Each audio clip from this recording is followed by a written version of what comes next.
You're listening to Midlife Side Quest, the Over the Hill Gaming Podcast. Here's your host, John Wall.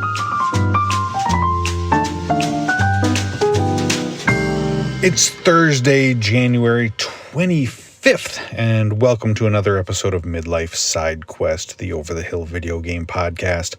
My name is John Wall, and every week I bring you the latest gaming impressions, industry news, and tales of a Gen X geek delivered to you in 15 minutes to fit your busy life. And I am happy to have you here today because on this episode I am going to be talking about the biggest game in the world right now, Palworld. To make sure you never miss an episode, you can subscribe to the show, which is available on all major platforms, including Apple Podcasts, Spotify, and YouTube. And I would greatly appreciate it if you left a review while you're there to help spread the word about the show. Also, if you'd like to chat about today's episode or just talk about games, you can find me on Threads and Facebook by searching for Midlife Side Quest. Every week, I open the episode by sending out some positive vibes. It's a special shout out to somebody whom I admire and appreciate in an attempt to spread some good energy through the game community. And this week's vibes are going out to Machine Games. Last week, they revealed their upcoming Indiana Jones and the Great Circle, which is coming to Xbox and PC later this year. And I gotta say, the more I think about it, the more I appreciate what they seem to be doing with this game.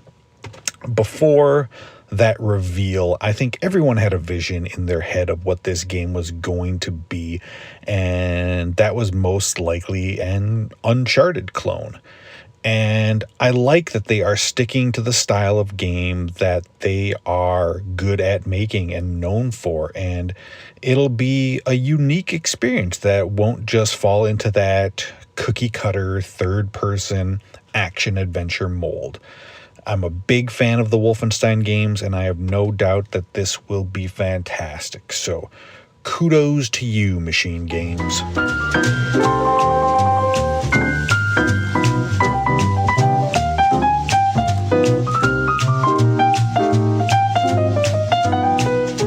The games industry is full of popular games that took inspiration or straight up copied other games' formulas. Fortnite famously became the biggest game in the world by improving on many of the things that PUBG was doing. Rock Band was an evolution of what Guitar Hero had done before, and heck, you could even make the argument that Insomniac's Spider-Man games wouldn't exist if not for Rocksteady's Arkham series. And Nintendo's Pokemon series is no stranger to having their ideas inspire other games. You know, you've had Digimon, Yokai Watch, and probably dozens of others try to capture that Nintendo magic.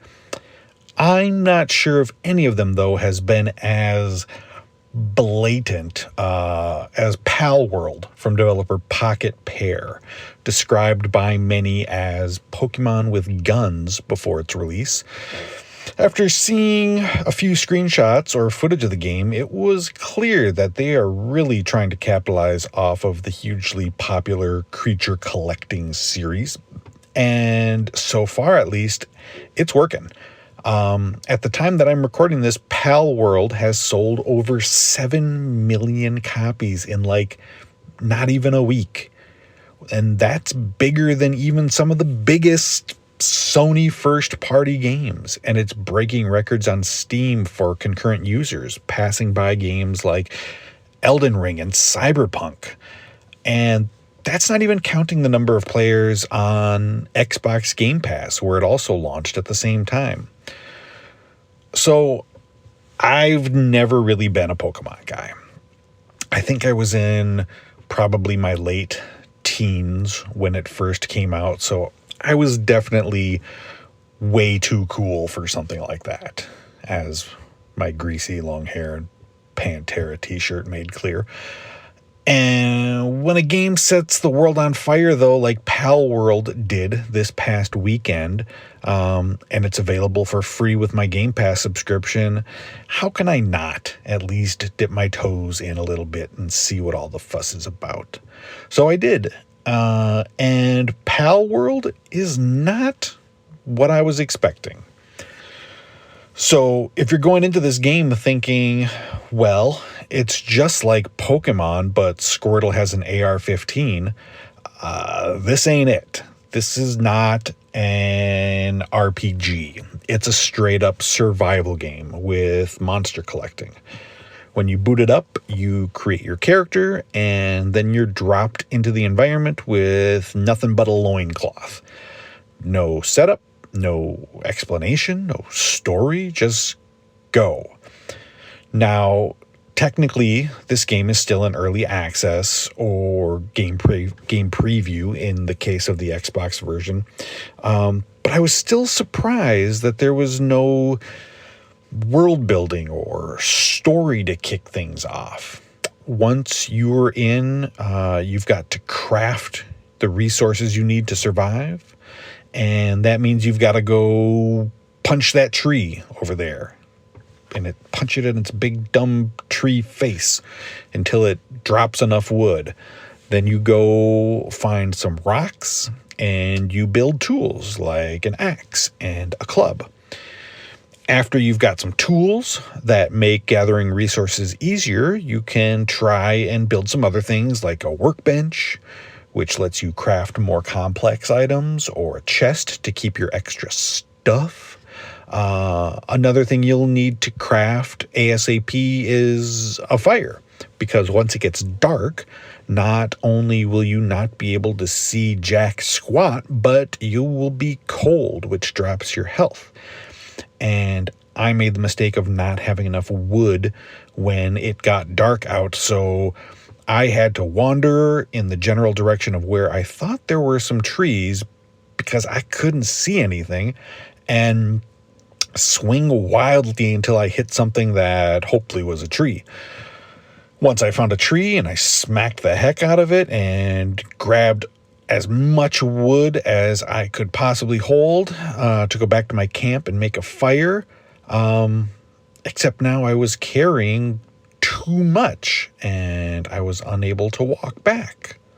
So I sat there in the pitch black, cold, holding a crap ton of wood.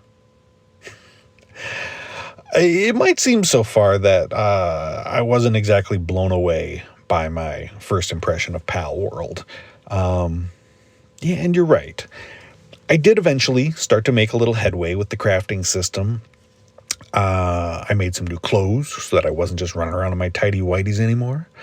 I learned how to craft pieces to make a little home for myself, which was kind of fun to mess around with. And I made some pal balls or pal orbs or whatever they're called to start catching some of the creatures in the world. Like I said, I really don't know that much about Pokemon, so I can't tell you if these creatures, these things are direct ripoffs of Nintendo's characters. I don't know if they're going to get sued over this, but they absolutely look like they could have come from one of their games. They are cute and cuddly, and sadly, in my time with the game, none of them came after me with a sawed-off shotgun. So you can weaken a pal by hitting them with your club or your bow, and then you toss one of the orbs at them to capture them, at which point you can carry them around with you or bring them back to your camp and let them out so they can hang out there and eat and stuff. But why am I collecting these creatures? I have no idea. Like I said, the game really doesn't tell you much. So eventually I just sort of lost the drive to keep going without, there being much of a goal in front of me other than just make more stuff and get more pals. It's It's hard for me to say that Palworld is a bad game. I don't know that it's really a bad game. I know there are a lot of people out there having a great time with it. I just think it's a game that's not really appealing to my tastes. I don't want to worry about being cold or hungry or having to craft a pair of pants. If I'm going to play a Pokemon ripoff, I want fun characters and a silly storyline and an interesting world to explore. And in my brief time with it, this game doesn't seem to have those things. Now, I think if you're into games like Rust or Ark, you very well might have a lot more fun with Palworld. But for me, it's mostly made me wonder if I could get into one of the Pokemon games that are available right now on Switch. Maybe I'll go give one of those a try.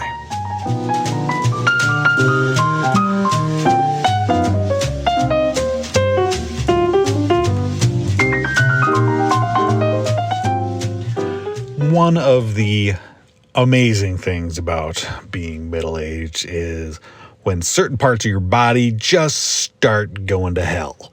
It might be your knees.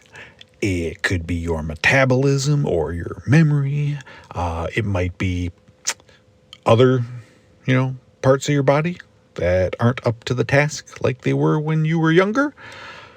Most recently for me, it's been my eyesight. My sight has never been awesome. I've worn glasses pretty much my entire life, and it's never been a big deal.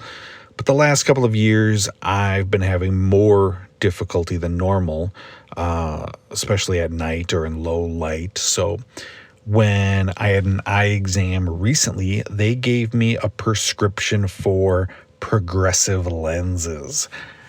Now, if you don't know what those are, congratulations. It's kind of like the bifocals that lots of old folks wear, but supposedly way fancier. The way it works is your lenses have different zones with different prescription strengths. So for instance, if you're just sitting at your computer working, you want to face directly ahead and look right out of the center of your lenses. But if I want to see something in the distance, I'm supposed to look out of the top of the lens. And for reading, a book, you look out of the bottom of your lens. And that all sounds well and good unless you're a human being who is just used to moving your eyeballs around when you want to look around a room, not moving their entire head when they look around like you're freaking C-3PO. Now, they told me that my brain would get used to looking around that way and it would become second nature after a week or two. But apparently they hadn't met a brain as stubborn as mine, because it's been a month and it still feels weird as hell. Whenever I move my eyes around without turning my head, everything goes all blurry and I feel like I'm having a stroke. Getting old is so much fun. Last week, I asked if you've had your midlife crisis yet, and 47% of you said that you have had one, with 53% saying that you have not. So for the 47%, congrats on your new tattoo and your Harley Davidson. This week's question for polling on Threads is, do you think Palworld goes too far in copying the Pokemon formula? Is it inspiration or copyright infringement? Head on over to Midlife Side Quest on Threads and cast your vote, and I'll tell you the results next week. Thank you for listening to Midlife Side Quest. I appreciate you making time in your day for me. Don't forget you can catch a new episode of the show every Thursday morning wherever you listen to podcasts, and you can show your support by subscribing and leaving a review. And if you'd like to chat, look for Midlife Side Quest on Threads or Facebook. So until next week, be well and happy gaming.